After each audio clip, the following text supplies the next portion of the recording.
نحمده ونصلي ونسلم على رسوله الكريم أما بعد فأعوذ بالله من الشيطان الرجيم بسم الله الرحمن الرحيم وما من دابة في الأرض إلا على الله رزقها وقال تعالى إن الله هو الرزاق ذو القوة المتين وقال تعالى نحن قسمنا بينهم معيشتهم في الحياة الدنيا ورفعنا بعضهم فوق بعض درجات وقال تعالى إن الله يبسط الرزق لمن يشاء ويقدر. میں بغیر کسی تمہید کے انشاءاللہ بات شروع کرتا ہوں. بس اتنی بات عرض کرتا ہوں کہ اس وقت انسانیت جو مختلف پریشانیوں کا شکار ہے، ان میں معاشی پریشانیاں، معاشی مسائل ایک بہت بڑا مسئلہ ہے. ہم بحیثیت مسلمان ہمارا یہ عقیدہ ہونا چاہیے، ہمیں اس بات پہ پختہ یقین ہونا چاہیے کہ حضرت محمد صلی اللہ تعالی علیہ وسلم کے ذریعے سے یہ جو آسمانی علم، وحی والا علم، غیبی علم جو اللہ نے ہمیں دیا ہے، اس میں ہماری ہر پریشانی کا حل ہے. ایسا ممکن نہیں. جب ہم یہ کہتے ہیں کہ ہمارا دین کامل مکمل ہے، جب ہم یہ کہتے ہیں کہ ہمارا دین ہمیں جینے کا ڈھنگ سکھاتا ہے، اس میں ہماری ساری مسائل کا حل ہے، تو یقیناً ہماری معاشی مسائل کا حل بھی. انشاءاللہ آپ یہ 10 کلاسیں لیں، مجھے اللہ کی ذات سے بھرپور امید ہے بلکہ یقین ہے، آپ خود محسوس کریں گے کہ ہماری بہت ساری پریشانیاں وہ الحمدللہ اس علم کی اور اس کی برکت سے اللہ نے ہماری حل کر دی. اور ایسا ہوا ہمارے یہاں پچھلے سالوں کے اندر یہاں تاجروں کی نشست ہوئی. آپ یقین جائیں 2-3 نشست کے بعد تاجر یہ کہنے لگے ہمارے تو مسئلے ہی حل ہو گئے، اب تو ہماری وہ ٹینشن ہی نہیں، اب ہماری وہ پریشانی نہیں. انشاءاللہ اللہ کے گھر میں بیٹھ کے آسمانی علم کی روشنی میں انشاءاللہ جو چیز ہم سیکھیں گے، اللہ نے چاہا صرف ہمارے نہیں ہماری نسلوں کے مسئلے حل ہوں گے. سب سے پہلی بات، آج کی نشست میں کام بہت سارا ہے، میں جلدی عرض کروں گا. جو باتیں نوٹ کرنی ہوں گی میں یہاں اشارتاً لکھ دوں گا، اس کو آپ نوٹ بھی کیجئے گا، ضرور لکھیں. بات ذہن سے بھول جاتا ہے انسان، تو انشاءاللہ جن باتوں کو آپ نوٹ کریں گے، لکھیں گے، اور اللہ نے چاہا آگے فائدہ ہوگا. ایک دعا مانگ لیتے ہیں اللہ پاک، اللہ کے نبی کی سکھائی ہوئی دعا ہے، اللہم افتح اقفال قلوبنا بذکرک. اردو میں مانگ لیں، اللہ ہمارے دلوں کے تالوں کو کھول دے. اے اللہ ہمارے دلوں کے تالوں کو کھول دے اور ہمارے سینوں کو کھول دے. رب اشرح لی صدری ویسر لی امری. اے اللہ ہمیں اخلاص نصیب فرما دے. سب سے پہلی بات میں یہ عرض کروں گا، بحیثیت مسلمان ہم سب کا عقیدہ ہے کہ رزق اللہ دیتے ہیں، اور نہ صرف یہ کہ رزق اللہ دیتے ہیں، گھٹاتے بھی اللہ ہیں، بڑھاتے بھی اللہ ہیں.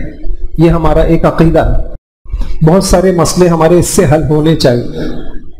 وما من دابہ، زمین پہ رینگنے والے، چلنے والے، دوڑنے والے، تیرنے والے، اڑنے والا جو جانور ہے، پرند ہے، چرند ہے، درند ہے، کوئی مخلوق ہو، سب کا رزق اللہ کے ہاتھ میں ہے.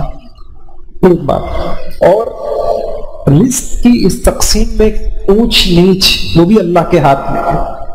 کتنی وضاحت سے اللہ نے فرمایا نحن قسمنا بینہم معیشتہم. تمہاری روزی کی جو تقسیمات ہیں یہ تمہارے ہاتھ میں نہیں دی، یہ سارے کام، یہ ساری تقسیم، یہ اونچ نیچ سب میرے ہاتھ میں. جسے چاہوں اونچا کر دوں، جسے چاہوں پست کر دوں. یبسط الرزق لمن یشاء ویقدر. جس کی روزی کو شادہ کر دوں، جس کی روزی تنگ کر دوں. ایک بات. اب سوال یہ ہے، جب رزق کی تقسیم اللہ کے ہاتھ میں ہے، صاف کہہ دیا رزق میرے ہاتھ میں ہے. وَفِي السَّمَاءِ رِزْقُكُمْ وَمَا تُوعَدُونَ. تمہارے رزق کے فیصلے آسمانوں پہ ہوتے ہیں، تم ادھر ہاتھ پیر مار رہے ہوتے ہو، فیصلے آسمانوں پہ ہوتے ہیں. تب سوال یہ ہے کہ اللہ سے کوئی چھین تو سکتا نہیں، اللہ سے کوئی زور سے لے نہیں سکتا، اللہ سے کوئی زبردستی لے نہیں سکتا. میں لے کے رہوں گا، میں بڑھا کے رہوں گا۔ اب سوال یہ ہے کہ اللہ کے ہاں اس کے اسباب کیا ہیں؟ اللہ ہمیں خوشحالی دے دے، اللہ ہمیں معاشی پریشانی سے نکال دے، اللہ پاک جو ہے ہمارے رزق میں کشادگی کر دے، آخر اس کے کوئی اصول ضابطے تو ہوں گے۔ وہ اصول اور ضابطے کیا ہیں؟ سب سے انشاءاللہ ہم یہ اصول اور ضابطے پڑھیں گے۔ سب سے پہلا فرق یہ آتا ہے کہ انسانیت کے بنائے ہوئے نظام میں کمانے کے جتنے اصول ہیں اس سب کی بنیاد کثرت پر ہے۔ آپ اگر معاشی طور پہ خوشحالی چاہتے ہیں آپ کو کیا کرنا پڑے گا؟ آپ بڑھائیں بڑھائیں بڑھائیں، پیسہ بڑھائیں، جبکہ یہیں سے ہم بحیثیت مسلمان ہمارا مسئلہ یہاں سے الگ ہو جاتا ہے۔ کیا مسئلہ الگ ہو جاتا ہے؟ کہ ہمیں جو اللہ رب العزت سکھاتے ہیں، اللہ کا دین سکھاتا ہے، وہ کہتا ہے کثرت نہیں برکت۔ تمہارے مسئلے کثرت سے حل نہیں ہوں۔ اب آپ مجھے بتائیے، ہزاروں روپے دے کے کوئی MBA کر رہے ہیں، اکنامکس معاشیات پڑھ رہے ہیں، اس سب کا خلاصہ کیا ہے؟ آپ کو بڑھانا کیسے، 2 کا 4 آپ کو کیسے بنانا ہے۔ یہاں ساری وہی میں انشاءاللہ بھی عرض کروں گا، اور آج کی ہماری کلاس انشاءاللہ اسی مسئلے کی وضاحت کے لیے ہے کہ کثرت نہیں برکت۔ تو سب سے پہلا مسئلہ تو یہ ہوا، جب ہم اس عقیدے کے ساتھ کمانے نکلیں گے تو پہلی چیز کی جو ہماری اصلاح ہوگی وہ یہ ہوگی، مسئلے کثرت سے حل نہیں ہوں گے، مسئلے برکت سے حل ہوں گے۔ اب ہم اس کو دیکھتے ہیں۔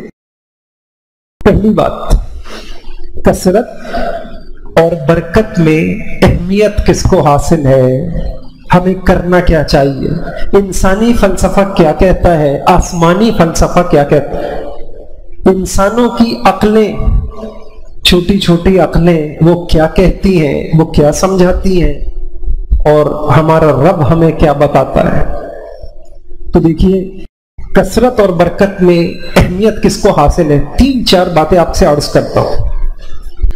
قرآن کریم میں 1 جگہ نہیں، 2 جگہ نہیں، 3 جگہ نہیں، 8-10 جگہ نہیں، 32 مقامات پر تقریباً اس بات کو بیان کیا گیا ہے، برکت برکت برکت برکت۔ کئی شخصیتوں کے متعلق کہا، وبارکنا علیہ وعلی اسحاق، ہم نے اولادوں میں برکت دے دی، ابراہیم علیہ السلام کو، اسحاق علیہ السلام، عیسیٰ علیہ السلام، وجعلنی مبارکا اینما کنت، اللہ نے مجھے بابرکت بنایا ہے میں جہاں بھی ہوں۔ کون کہہ رہا ہے؟ عیسیٰ علیہ السلام کہہ رہا ہے۔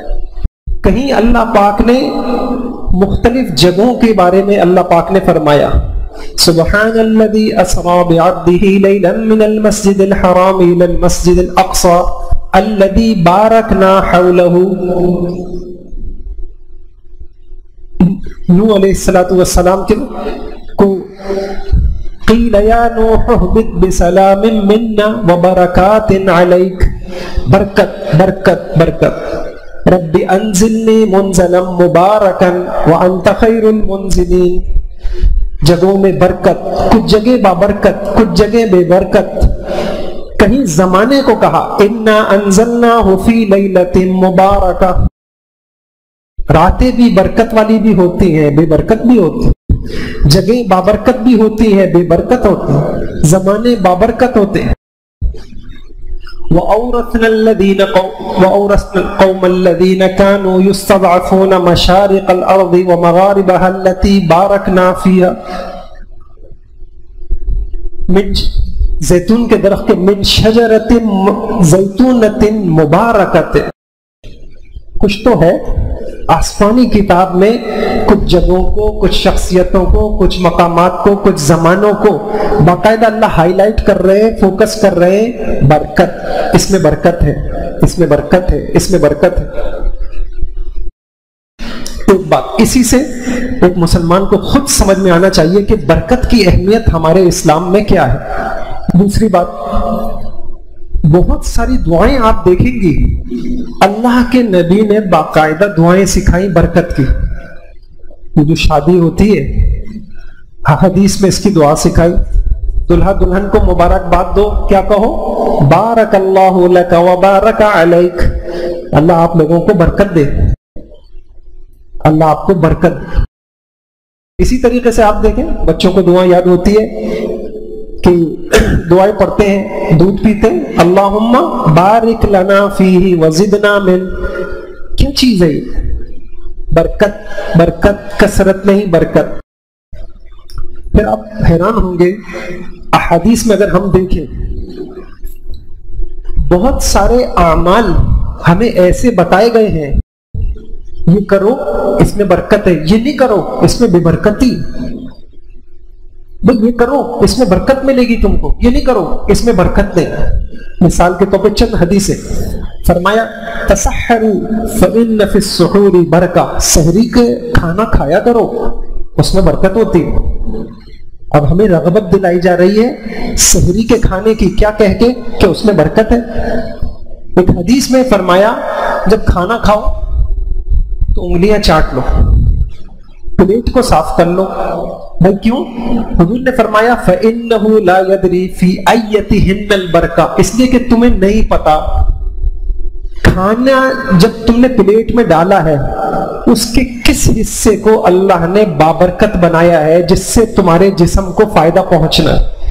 ہو سکتا ہے وہ سارا کھانا جو تم کھا گئے اس میں اللہ نے برکت رکھی نہیں، وہ تمہارے جسم کے لیے نافع ہے ہی نہیں، وہ جو چند ذرات تمہاری انگلیوں میں لگے رہ گئے اس وقت ساری برکتیں اس میں ہوں۔ یا ہو سکتا ہے کہ وہ جو سارا کھانا آپ کھا گئے اس میں برکت نہیں ہو، وہ جو پلیٹ میں چھوڑ دیا اس کے اندر اللہ نے برکت رکھی ہو۔ اس لیے حضور نے کہا کہ اچھی طرح صاف کر لو تاکہ کھانے کی برکت تم کو نصیب ہو اور تم بے برکت کھانا مت کھاؤ۔ اب آپ دیکھیں ہمارا ذہن کیا بنایا جا رہا ہے، برکت برکت۔ ایک حدیث میں فرمایا البرکت تنزل وسط الطعام فکلوا من حافتیہ ولا تأکلوا من وسطی۔ جب آپ کھانا لیتے ہیں حضور نے فرمایا کھانے کی جو برکت ہے وہ آپ کے کھانے کے درمیان میں اترتی ہے، لہذا درمیان میں سے کھانا مت لیا کرو، آپ کنارے سے کھانا لیں تاکہ آپ کے کھانے میں آخر تک برکت رہے۔ کون بتا رہا ہے؟ وہ بتا رہا ہے اللہ کے نبی، وہ بتا رہے ہیں۔ ساری دنیا کی سائنس یہاں فیل ہے، اگر وہ اپنی خوردبینوں اور مشینوں کے ذریعے سے دیکھنا چاہیں ان کو نظر نہیں آئے گا، یہ صرف نبوت کی آنکھ دیکھ سکتی ہے کہ برکت کیا چیز ہے۔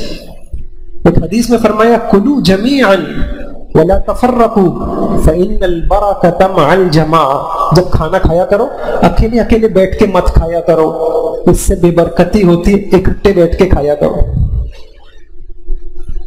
ایک حدیث میں فرمایا کہ جب آپ کاروبار کرتے ہیں فَإِنْ الْبَيْعَانِ بِالْخِيَارِ فَإِنْ صَدَقَا وَبَيَّنَا بُورِكَ فِيهِ، انشاءاللہ اس کو ہم تفصیل سے دیں گے۔ کاروبار میں اگر سچائی ہے اور کسٹمر کے ساتھ کسی قسم کا دھوکہ نہیں ہے، آپ اپنی چیز کا بارے میں جو کچھ ہے سب بتا دیتے ہیں، بُورِكَ لَهُمَا فِي بَيْعِهِمَا، آپ کے کاروبار میں برکت ہوگی، آپ کے معاشی مسئلے حل ہوں گے۔ فَإِن كَذَبَا وَإِن كَذَبَا وَكَتَمَا لَمْ يُبَارِكْ لَهُمَا فِيهِ، اور اگر جھوٹ بولا اور مال کے عیب کو چھپایا تو شاید تو حدیث میں کیا آیا، برکت اٹھا لی جائے گی، اب کرتے رہو، اس کثرت سے کچھ فائدہ نہیں ہوگا۔ ایک حدیث میں آیا ایاکم وکثرت الحلف، دیکھو خبردار سودا بیچتے ہوئے جھوٹی قسمیں مت کھاؤ، قسموں سے آپ کا کاروبار تو چل جائے گا، اس کاروبار کی برکت اٹھا لی جائے گی، وہ پیسہ آپ کے لیے نافع نہیں ہوگا، وہ پیسہ آپ کو خوشیاں نہیں دلائے گا۔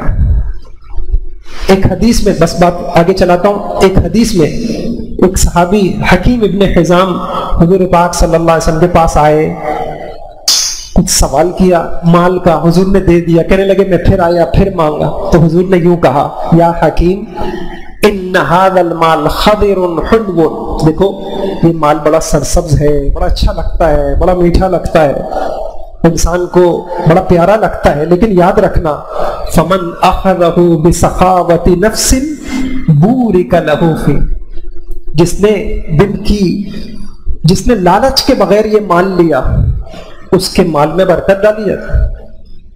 جس نے لالچ کے بغیر، طمع کے بغیر، حرص کے بغیر مال حاصل کیا اس کے مال میں اللہ برکتیں ڈال دیتے ہیں۔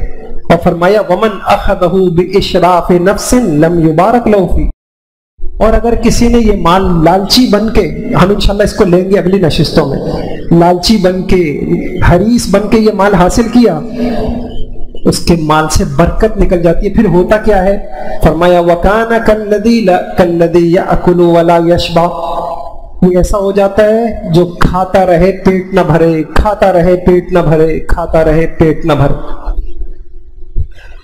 تو میں نے 3 باتیں آپ کے سامنے عرض کی کہ ان حدیثوں سے ہمارا ذہن کیا بنایا جا رہا ہے، آسمانی وحی ہماری کیا رہنمائی کر رہی ہے۔ آپ کی زندگی کے اندر کثرت کو اہمیت حاصل نہیں ہونی چاہیے، برکت کو اہمیت حاصل ہونی چاہیے، اسی کی ہمیں دعائیں سکھائی جا رہی ہیں، قرآن میں اسی کی طرف اشارے ہیں اور اسی کے ہمیں اعمال بتائے جا رہے ہیں۔ اور ایک آخری بات، چوتھی بات، خود ہم بھی اپنی یا اپنوں کی خوشی میں مبارک ہو کا جملہ کتنی کثرت سے استعمال کرتے، بھائی مبارک ہو، شادی مبارک ہو، آپ نے گاڑی لے لی مبارک ہو، آپ کا ماشاءاللہ بڑی اچھی جاب مل گئی مبارک ہو۔ اس سے پتہ چلتا ہے کہ ہم بھی اس بات کا اعتراف کرتے ہیں کہ زندگی میں برکت کو بڑی اہمیت حاصل ہے، اگرچہ ہم نے عملی زندگی میں اس کو ہمارے نزدیک کوئی اہمیت نہیں ہے۔ عملی زندگی میں جیسے ایک غیر مسلم ہے، وہ نہیں جانتا، آپ نے تبلیغ والوں سے سنا ہوگا نا کہ انگریز کی ڈکشنری میں آپ برکت نہیں نکال سکتے، آپ اگر تلاش کریں اس انگریزی کی ڈکشنری میں کہ برکت کا لفظ، آپ کو وہ نہیں ملے گا۔ یہ آسمانی وحی ہے اور یہ صرف مسلمانوں کے پاس ہے۔ ایک سوال حل ہو گیا۔ میں نے 4 باتیں آپ سے عرض کی، قرآن میں 1 نہیں 2 نہیں 32 جگہ پر اس طریقے کا ذکر ہے، برکت کی دعائیں ہمیں سکھائی گئی ہیں، برکت والے اور بے برکتی کے اعمال ہمیں بتائے گئے ہیں، اور خود ہم اپنی زندگی میں بھی کیا کرتے ہیں کہ مبارک ہو کے لفظ سے گویا اس بات کا اعتراف کرتے ہیں کہ زندگی میں اہمیت کثرت کو نہیں برکت کو حاصل ہے۔ اگلی بات، برکت کا مفہوم کیا ہے؟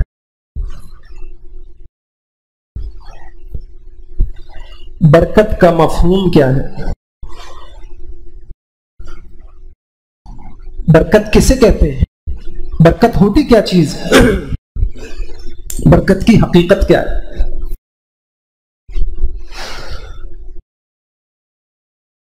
بلکہ اشارہ لکھ دیتا ہوں آپ کے لیے آسانی ہوگی۔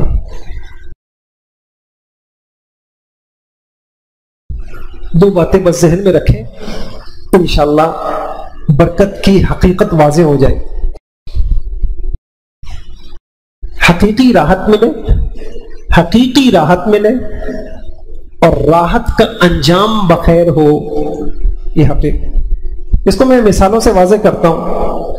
ہم اپنی روزمرہ کی زندگی میں 1 نہیں 2 نہیں 20 مثالیں ہمارے سامنے ہیں، کیا کہ ایک شخص کو راحت کے اسباب بہت حاصل ہے، لیکن اس شخص کو راحت حاصل نہیں، سکون کے اسباب بہت حاصل ہیں لیکن اس کو لذت حاصل نہیں۔ مثال کے طور پہ کتنی مرتبہ ہم نے دیکھا ایک شخص اتنا مال ہے، اس کے ایک وقت کے دسترخوان کے اوپر اور ٹیبل کے اوپر من پسند کے کھانے چنے ہوئے ہوتے ہیں، لیکن اس کو کھانوں کی لذت حاصل نہیں، اس کو کوئی بیماری لگی ہوئی ہے، معدے کی بیماری لگی ہوئی، یا وہ اتنی ذہنی ٹینشنوں میں ہے کہ لذیذ سے لذیذ لقمہ اس کے لیے بے لذت ہوا ہے۔ انسان جب غم کے عالم میں ہو، ٹینشن اور پریشانی میں ہو، آپ کا کیا خیال ہے اس وقت لذیذ سے لذیذ کھانے اچھے لگتے ہیں؟ اب دیکھیں لذت کا سبب تو اسے حاصل ہے لیکن لذت حاصل نہیں۔ اسی کے بالمقابل ہم کیا دیکھتے ہیں کہ ایک مزدور ہے، دن بھر کام کرتا ہے، اور دوپہر جب ہو جاتی ہے تھک کے چور ہو کے وہ اپنی پوٹلی کھولتا ہے، اس میں سے صبح کی باسی روٹی نکالتا ہے اور کچھ سالن نکالتا ہے سادہ سا، اور مزے لے کے وہ کھاتا ہے اور اس کو اس کی لذت حاصل ہے۔ اس کے پاس لذت کے، راحت کے، سکون کے اسباب کم لیکن لذت حاصل، اس کے پاس اسباب زیادہ لیکن لذت حاصل نہیں۔ یہ میرا آپ کا مشاہدہ ہے، بڑھتا جا رہا ہے یہ۔ دوسری طرف ہم یہ بھی دیکھتے ہیں ایک شخص ہے، عالی شان بنگلہ ہے، گاڑیاں ہیں، گھر کے ہر کمرے میں اے سی لگا ہوا ہے، لیکن وہ پوری رات بستر پہ کروٹ بدل بدل کے گزارتا ہے، اس کو ایک رات کا سکون حاصل نہیں۔ اور دوسری طرف ایک غریب آدمی اپنے جھونپڑے میں جاتا ہے اور چارپائی کے اوپر سوتا ہے اور پوری رات لذت کی نیند سوتا ہے۔ کس کے پاس راحت کے اسباب زیادہ ہیں؟ بنگلے والے کے پاس زیادہ ہیں لیکن راحت تو نہیں حاصل اس کو۔ کس کے پاس راحت کے اسباب کم ہیں لیکن اس کو راحت حاصل ہے؟ یہ تو ہمارا مشاہدہ ہے۔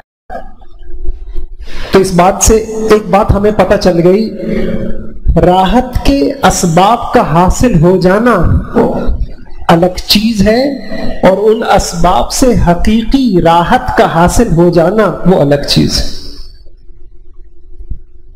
راحت کے اسباب ہم جمع کر سکتے ہیں لیکن ہم ان راحت کے اسباب سے راحت نہیں حاصل کر سکتے۔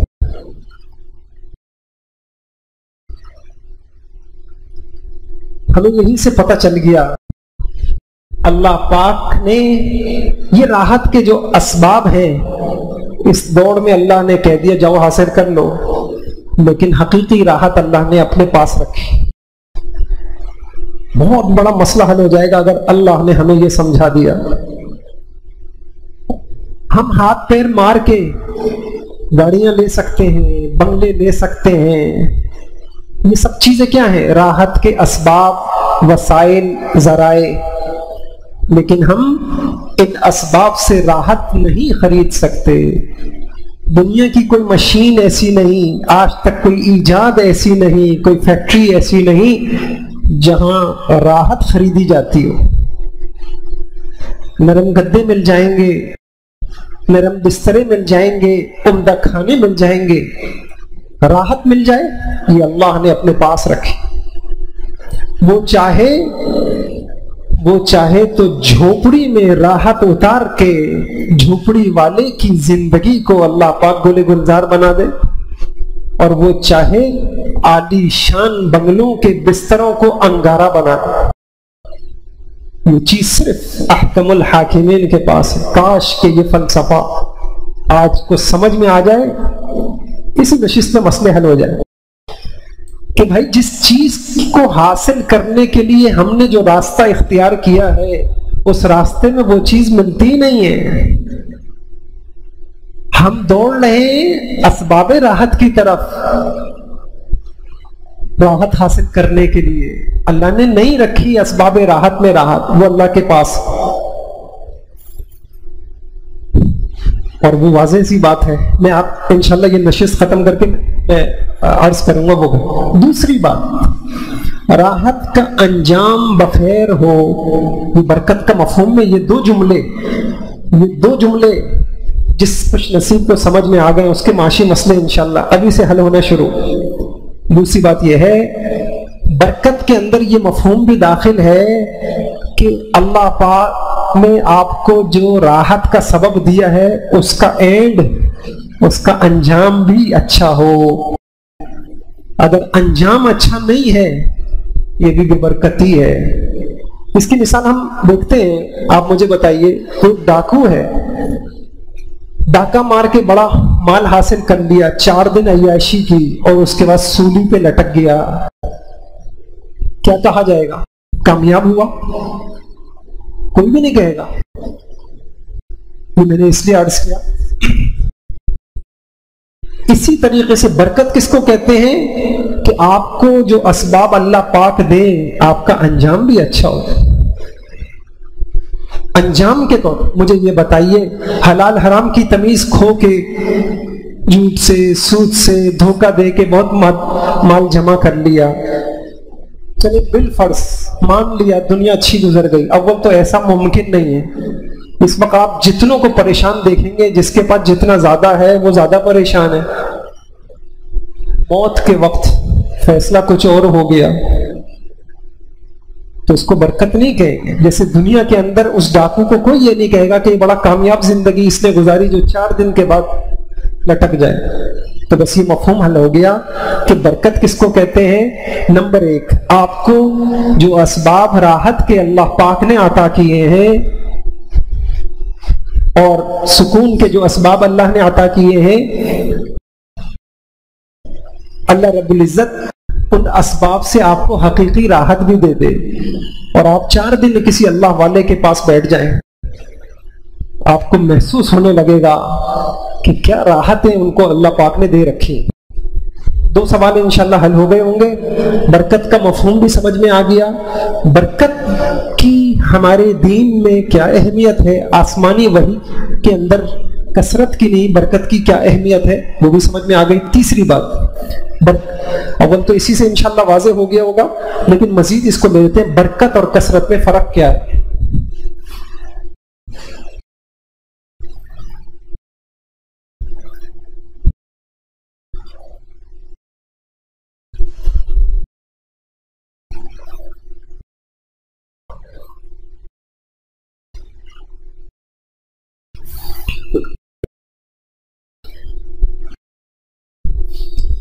برکت اور کثرت میں کیا فرق؟ ایک بات تو یہ پتہ چل گئی، برکت انسان کہیں سے خرید نہیں سکتا، وہ اللہ کی دین ہے، وہ اللہ کی عطا ہے، وہ اللہ کا انعام ہے۔ ٹھیک ہے۔ دوسری بات، برکت جب اللہ کا انعام ہے تو اللہ پاک انعام کن کو ملتا ہے؟ پسندیدہ لوگوں کو ملتا ہے۔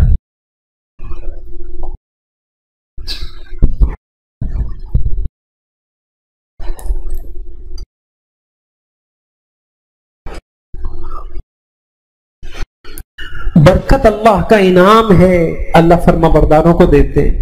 حرام میں برکت نہیں ہے، جھوٹ میں برکت نہیں ہے، سود میں برکت نہیں ہے۔ برکت اگر کسی چیز میں ہو جائے تو تھوڑی چیز میں اچھے نتائج حاصل ہو جاتے ہیں۔ اچھا، برکت جان میں بھی ہوتی ہے، مال میں ہوتی ہے، اولادوں میں ہوتی ہے۔ آج کیا ہم بابرکت زندگی گزار رہے ہیں؟ آئے، کھایا پیا کمایا اور مر گئے، نام و نشان مٹ گیا، کیا برکت ہے یہ؟ پیچھے چلے جائیں، اللہ والے، ایک اللہ والا آتا ہے، ایسی نسل پیدا ہو جاتی ہے، دین زندہ ہوتا ہے، اس کا نام زندہ ہوتا ہے۔ اولاد میں برکت، جیسے میں نے آپ کو قرآن میں بتایا، عیسیٰ علیہ السلام کہہ رہے ہیں وَجَعَلَنِي مُبَارَكًا أَيْنَمَا كُنْتُ، اللہ نے مجھے بابرکت بنایا ہے، میں جہاں چلے جاؤں۔ برکت کو محسوس کیا جا سکتا ہے، بیان نہیں کیا جا سکتا۔ ایک بہت بڑے اللہ والے ہیں اس وقت کے، وہ کہتے ہیں لوگوں تمہارے کام مال سے نہیں بنتے، اللہ کی رحمتوں سے بنتے۔ پھر آگے ایک جملہ میں نے کئی مرتبہ اپنے کانوں سے سنا، فرماتے ہیں رحمت کو بیان نہیں کیا جا سکتا، وہ تو جس کے اوپر آتی ہے اسی کو پتا ہے کہ رحمت کیا چیز ہے۔ تو میں نے کہا برکت کو بیان نہیں کیا جا سکتا، برکت کو محسوس کیا جا سکتا ہے۔ برکت نعمت ہے، برکت خوش نصیبی ہے، برکت اللہ کی طرف سے گارنٹی ہے، اس کے ہوتے ہوئے ضروریات یقیناً پوری ہوں گی۔ برکت کی خواہش صبر اور قناعت ہے، برکت کا طلبگار شکر گزار بنتا ہے، برکت والے کے حساب کتاب کی سختی سے محفوظ رہتا ہے۔ تو انشاءاللہ یہ بات حل ہو گئی۔ میں مختصر سا پھر دہراتا ہوں، روزی اللہ کے ہاتھ میں ہے، رزق اللہ کے ہاتھ میں ہے، گھٹنا بٹنا بھی اللہ کے ہاتھ میں ہے، لہذا اس کے اصول اور ضابطے متعین ہیں۔ ایک انسانوں کا بنایا ہوا معاشی نظام ہے، ایک اللہ کا بنایا ہوا ہے۔ انسانوں کے بنائے ہوئے نظام میں اہمیت کثرت کو حاصل ہے، آسمانی نظام میں اہمیت برکت کو حاصل ہے۔ برکت کی اہمیت کیا ہے؟ یہ آسمانی کتاب ہے، اس جیسی کتاب تو کہتے ہیں جو قرآن ہمارے پاس کتاب ہے، کسی امت کو ایسی کتاب نہیں ملی، یہ آخری کتاب ہے۔ اس کتاب کے اندر میں نے کہا 1 نہیں 2 نہیں 10 20 نہیں 32 یا اس سے بھی زیادہ مقامات پر اللہ پاک نے برکت کو بیان کیا ہے۔ اور میں نے آپ کے سامنے عرض کیا کہ یہ برکت کی ہی اہمیت سمجھانے کے لیے حضور نے ہمیں دعائیں سکھائی ہیں، حضور نے ہمیں برکت اور بے برکتی والے اعمال بتائے ہیں۔ یہی وجہ ہے کہ مسلمانوں میں یہ جملہ بہت عام ہے، مبارک ہو مبارک ہو۔ اللہ والے نے بڑی اچھی وضاحت کی، جب آپ کسی کو مثال کے طور پر کسی کو گاڑی مل گئی، نئی گاڑی، آپ اس کو کہتے ہیں بھائی گاڑی مبارک ہو، اس کا مطلب کیا ہے؟ اس کا مطلب یہ ہے کہ تم کو راحت کا ایک سبب حاصل ہوا ہے، لیکن وہ سبب حقیقی راحت نہیں ہے۔ ہم آپ کو دعا دے رہے ہیں اللہ تعالیٰ اس راحت کے سبب سے تم کو حقیقت میں بھی راحت عطا کر دے، یہ ہے اس دعا کا مطلب۔ کوئی شادی کرتا ہے، ہم اس کو کہتے ہیں شادی مبارک ہو، اس کا مطلب یہ ہے کہ بھائی ٹھیک ہے آپ کی پسند کی شادی ہو گئی، جہیز آپ کو بہت اچھا مل گیا، رشتہ بہت اچھا لگ گیا، لیکن دیکھو یہ صرف خوشی کا ایک سبب ہے، اس سبب میں خوشیاں نہیں ہیں۔ ہم آپ کو دعا دیتے ہیں اللہ پاک آپ کو حقیقی طور پہ بھی اس سبب سے خوشیاں دے دے، اور اس میں اعتراف کرتے ہیں ہم کہ خوشیوں کے اسباب میں خوشیاں نہیں ہیں، خوشیاں اللہ نے اپنے ہاتھ میں رکھی۔ اب وہ برکت کا مفہوم حل ہو گیا، برکت کثرت میں فرق کیا ہے یہ مسئلہ حل ہو گیا۔ ہمارے مال میں، ہمارے کاروبار میں برکت کیسے آئے؟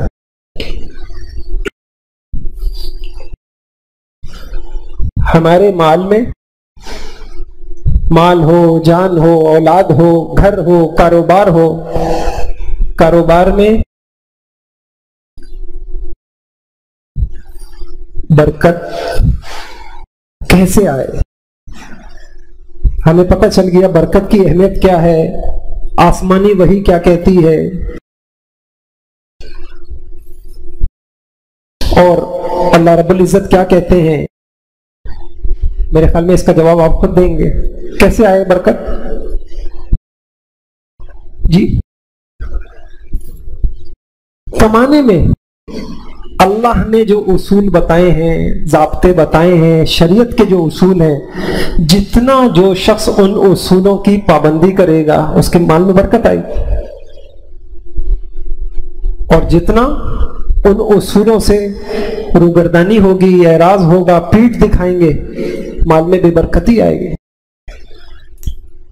دوسرے لفظوں میں آپ یوں کہہ لیجئے، جب ہم کمانے میں اپنے آپ کو شریعت کا پابند بنائیں گے، جو شریعت کہتی ہے بھائی ویسے کماؤں گا، لات مارتا ہوں میں ایسے مال پر جو اللہ کو پسند نہیں، جتنا ہم اپنے آپ کو پابند بنائیں گے ہمارے مال میں برکت آئے گی، جتنا آزادی اختیار کریں گے مال میں بے برکتی آئے گی، راحت نہیں ملے گی، وہ مال ڈسے گا، وہ مال ہمیں رلائے گا، تڑپائے گا۔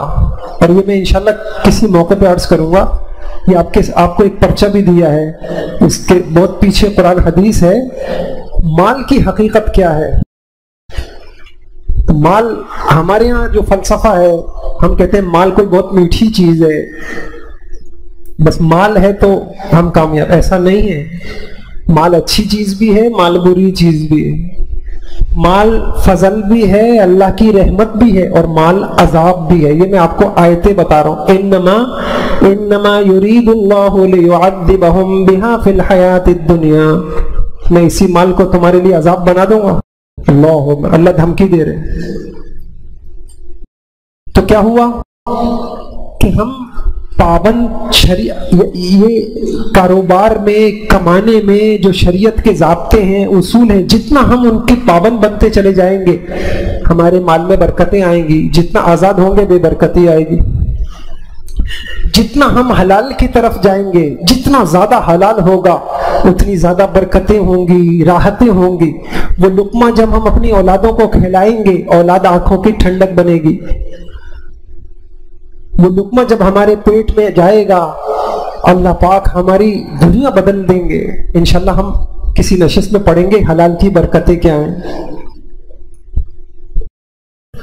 اب یہ سمجھ میں آ گیا انشاءاللہ کہ ہمیں کیا کرنا ہے؟ اپنی کمائی کو، اپنے مال کو، اپنے کاروبار کو، اپنے ان پیسوں سے خریدی ہوئی چیزوں کو، گھر کو، اولاد کو، اپنی جان کو، صحت کو، اپنے اگر ہمیں برکت والا بنانا ہے، راحت والا بنانا ہے، اور حقیقی راحت ہمیں اس سے مل جائے ایسا بنانا ہے، تو ہمیں کیا کرنا پڑے گا؟ شریعت کا پابند بننا پڑے گا۔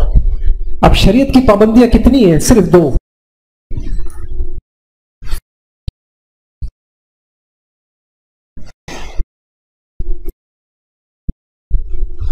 اس سب کے لیے ہمیں 2 کام کرنے ہیں۔ نیت درست کریں، نیت درست، طریقہ درست۔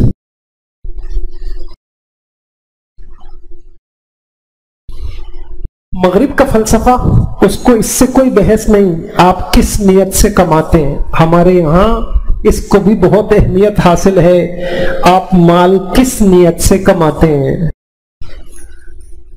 آپ ساری دنیا مغرب و مشرق کا علم سیکھ لیں، کوئی آپ کو نہیں بتائے گا مال کمانے میں نیت کیا ہونی چاہیے۔ مال کمانے میں نیت کیا ہونی؟ اچھا اس کو مٹا دوں، میں وہ نیتیں لکھواؤں گا انشاءاللہ آپ کو، اس کو چھوڑ دیے گا، اس کو مٹا دوں۔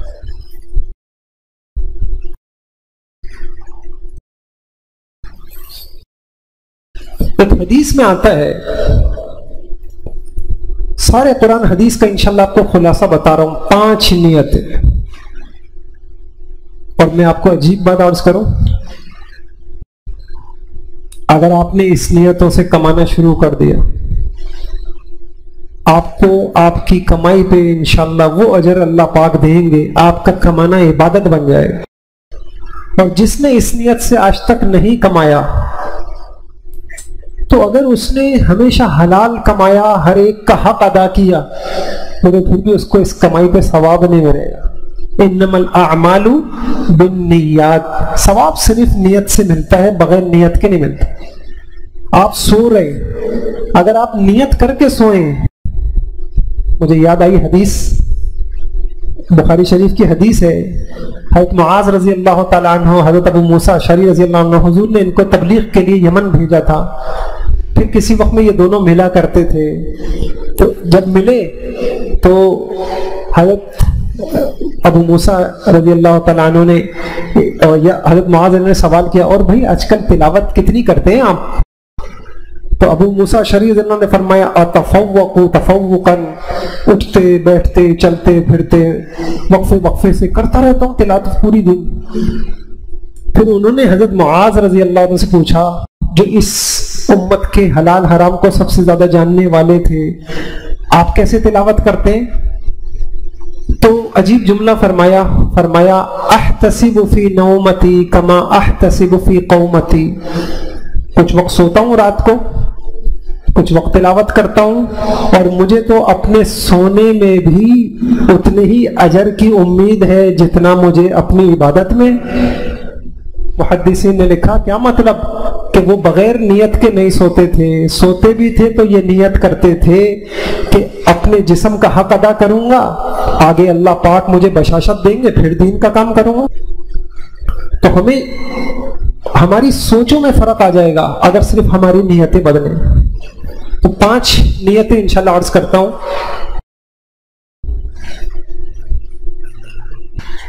اچھا جی، پھر یہ عنوان ادھورا رہ جائے گا، ہم نے آپ سے 45 منٹ کی بات کی تھی، تو اگلی مرتبہ لے لیں اس کو، ٹھیک ہے؟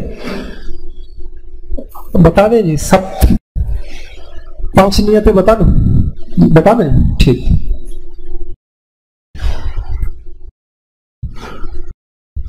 نمبر 1، سوال سے بچنے کی نیت۔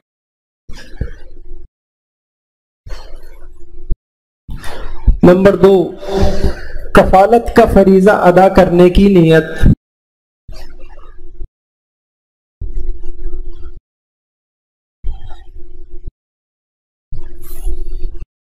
نمبر 3، فرض کفایہ پورے کرنے کی نیت۔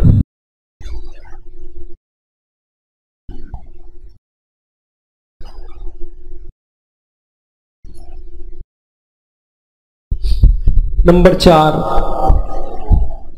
اللہ کی راہ میں یا اللہ کی مخلوق پر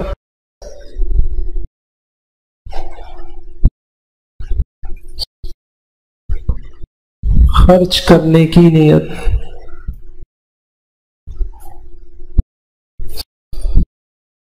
نمبر 5، سبب اختیار کرنے کے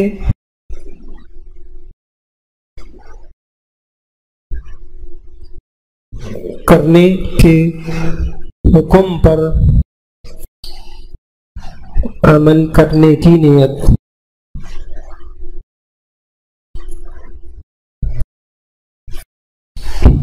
بس میں ان 5 نیتوں کی مختصراً تشریح کرتا ہوں۔ دیکھیے، جب آپ صبح نکلیں، چاہے تو اس کو آپ اپنی گاڑی میں، اپنی دکان پہ، کسی جگہ لکھ کے لگا لیں۔ آپ یقین جانیے، ایک زمانہ ہو گیا قرآن حدیث پڑھتے ہوئے، میں اکثر عرض کرتا ہوں، جتنا قرآن حدیث پڑھتے جا رہے ہیں ایک بات سمجھ میں آ رہی ہے، جیسی نیت ویسی مدد۔ اگر زندگی میں کامیاب ہونا ہے، نیت اچھی ہونی چاہیے۔ جتنی نیت اعلیٰ ہوگی اتنی آسمانی مددیں آپ کے ساتھ ہوں گی۔ جتنی نیت میں کھوٹ ہوگا، جتنی نیت بری ہوگی، اتنی ناکامی ہوگی۔ تو پہلا کام ہمیں یہ کرنا ہے کہ ہمارا دین ہمیں مانگنا نہیں سکھاتا کہ آپ لوگوں کے آگے ہاتھ پھیلائیں۔ تو جس وقت ہم کاروبار پہ نکلیں صبح، تو ہم یہ نیت کر کے نکلیں گے، میں اس لیے کما رہا ہوں تاکہ مجھے کسی کے آگے ہاتھ نہ پھیلانا پڑے۔ ایک بات آسان سی بات ہے، اب اس کی تفصیل میں چھوڑتا ہوں۔ دوسری بات، ہم یہ نیت کریں گے، کفالت کا فریضہ ادا کرنے کی نیت۔ آپ شادی کرتے ہیں، آپ کی بیوی ہے، بچے ہیں، تو اللہ پاک نے ان کے نان نفقے کی ذمہ داری آپ کے کندھوں پہ ڈالی ہے۔ یہ اسلام کا نظام ہے۔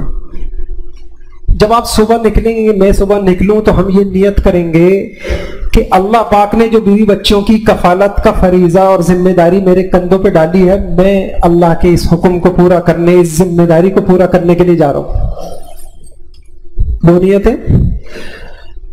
تیسرا،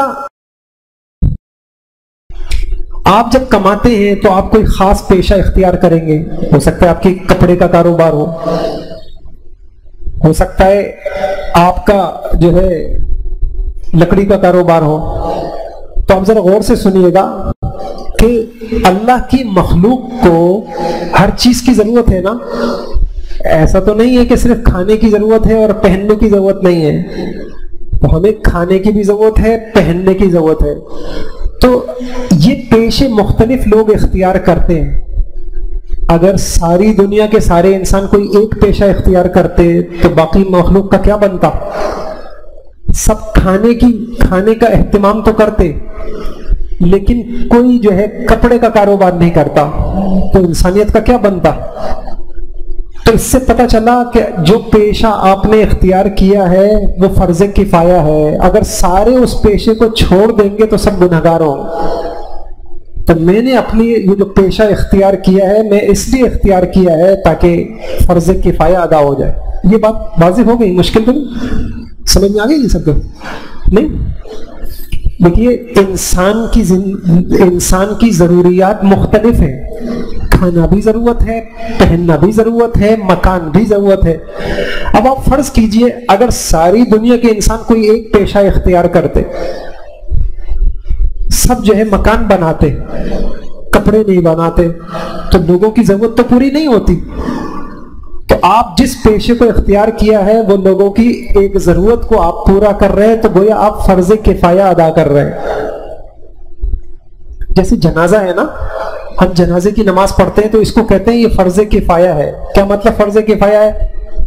اللہ ہمیں حکم یہ ہے کہ بھائی کوئی نہ کوئی پڑھے، اگر کوئی بھی نہیں پڑھے گا تو سب گناہگار ہوں گے، اور کچھ لوگ پڑھ لیں گے تو بقیہ لوگ گناہوں سے بچ جائیں گے۔ تو ہمارا جو پیشہ ہے، ہم نے جو اختیار کیا ہے تاکہ فرض کفایہ، لوگوں کی یہ والی ضرورت میرے کاروبار سے پوری ہو جائے۔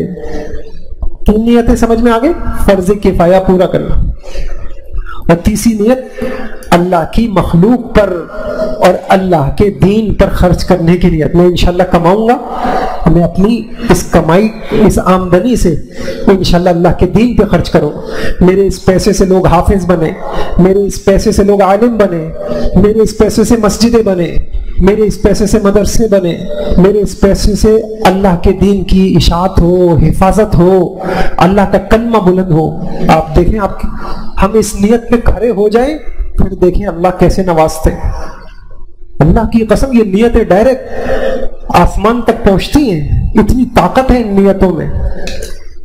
آخری نیت دیکھیے, اللہ پاک نے اس دنیا کو دارالاسباب بنایا ہے, ہر چیز کا سبب ہے, تو پیسہ بھی بغیر سبب کے نہیں آئے گا. تو ہم یوں نیت کریں گے کہ میں جو محنت کر رہا ہوں یہ ایک کمائی کا سبب اختیار کر رہا ہوں, تو میں اس لیے اختیار کر رہا ہوں کہ یہ میرے اللہ کا حکم ہے, یہ میرے اللہ کا حکم ہے, تو میں حکم پورا کر رہا ہوں. آپ یہ 5 نیتیں کریں اور ان نیتوں کے تقاضوں کو پورا کریں. میں اگلی نشست میں یہ بتاؤں گا ان نیتوں کے تقاضے کیا ہیں. ایک آدمی جب یہ نیت کرے گا میں اللہ کی مخلوق کو فائدہ پہنچانے کے لیے کما رہا ہوں, تو کبھی اللہ کی مخلوق کو دھوکہ دے گا, کبھی کسٹمر سے جھوٹ بولے گا, تو اپنی نیت میں وہ سچا نہیں ہے, وہ نیت میں جھوٹا ہے. تو انشاءاللہ جتنی یہ نیتیں ہماری اچھی ہوتی چلی جائیں گی تو ہمارے مسئلے حل ہوتے چلے جائیں گے. اللہ پاک مجھے آپ کو عمل کی توفیق عطا فرما دے. آج کی بات کا خلاصہ یہ ہوا, رزق اللہ کے ہاتھ میں ہے, گھٹاتے بڑھاتے بھی وہ ہیں, اور اس کے ہاں کچھ اصول اور ضابطے ہیں. وہ اصول اور ضابطے انسانی عقل سے نہیں ہیں, وہ وحی والے ضابطے ہیں. علماء نے لکھا جہاں انسانی عقل کی انتہا ہوتی ہے وہاں سے وحی کی ابتدا ہوتی. اور اس وحی نے ہمیں کیا بتایا؟ اس وحی نے ہمیں بتایا کہ تمہاری زندگی میں, تمہاری کمائی میں, تمہاری محنتوں میں اہمیت کثرت کو نہیں حاصل ہونی چاہیے, برکت کو حاصل ہونی چاہیے. ایک بات, پھر کثرت برکت کا مفہوم کیا ہے, کثرت برکت کی اہمیت کیا ہے, کثرت برکت کی حقیقت کیا ہے, یہ سب واضح ہو گیا. حاصل کیسے ہوگی؟ 2 کام کرنے ہیں, نیتیں اچھی ہونی چاہیے. ایک حدیث سنا کے بعد ختم کرتا ہوں, یہ حدیث بھی لکھ لیے گا. حدیث میں آتا ہے من طلب الدنیا حلالا استعفافا عن المسألہ وسعیا علی اہلہ وتعطفا علی جارہ لقی اللہ یوم القیامت ووجہہ مثل القمر لیلۃ البدر. جس نے, جو شخص کسی کے آگے ہاتھ پھیلانے کی ذلت سے بچنے کے لیے کمائے, ایک نیت اپنے اہل و عیال کی ضروریات زندگی کو پورا کرنے کے لیے کمائے, 2 نیتیں, اور اپنے ہمسائے, اپنے پڑوسیوں کے اوپر احسان کرنے کے خاطر کمائے, وہ قیامت کے دن اللہ سے اس حال میں ملے گا کہ اس کا چہرہ 14ویں رات کے چاند کی طرح روشن ہو. اس کے دل کی نیت بہت اچھی ہے, وہ روشنی, اس کے دل کا نور کل قیامت میں اس کے چہرے پہ آ جائے گا. اللہ پاک مجھے آپ کو عمل کی توفیق عطا فرما دے. اچھا جی, ایک گزارش تو یہ ہے کہ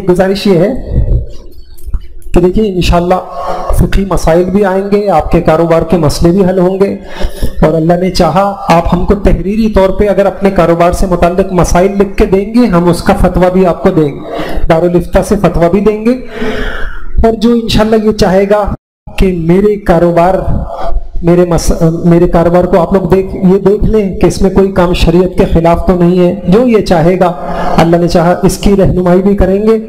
تو اس سلسلے میں گزارش یہ ہے کہ یہ صرف ہم جو لوگ سنجیدگی سے ساری کلاسیں لیں گے, پوری کلاسوں میں شامل ہوں گے, تو بس اوقات یہ ہوتا ہے فارغ ہوئے بیٹھ گئے آ کے, دیکھیں ہم اس کی کوئی فیس نہیں لے رہے. اللہ کی قسم ہے کھاؤں کہ لوگ چھوٹی چھوٹی باتیں بتاتے ہیں جس سے آج تک ہمارے مسئلے حل نہیں ہو رہے. وہ 50-50 ہزار روپے فیسیں ہوتی. یہ آسمانی علم ہے, وہ انبیاء کی میراث ہے, یہ نبوت والا علم ہے, آپ کو مفت میں اللہ دے رہے ہیں. تو اس میں گزارش یہ ہے کہ پوری نشستیں آپ لیں اول سے آخر تک, اور ہم گروپ میں انہیں کو باقی رکھیں گے, انہیں کو شامل رکھیں گے, انہیں کے سوال کا جواب دیں گے جو پوری نشستیں لیں گے. وجہ یہ ہے بعض اوقات ہم نے بات بتائی ہوتی ہے, سمجھائی ہوتی ہے, گھنٹوں اس پہ لگائے ہوتے, اور جو ہے وہ چونکہ اس نشست میں نہیں ہوتے تو سوال کو دہرا رہے ہوتے. تو انشاءاللہ یہ ٹھیک. سبحان اللہ وبحمدہ سبحان اللہ العظیم سبحانک اللہم وبحمدک اشہد ان لا الہ الا انت نستغفرک ونتوب الیک برحمتک یا رحمن.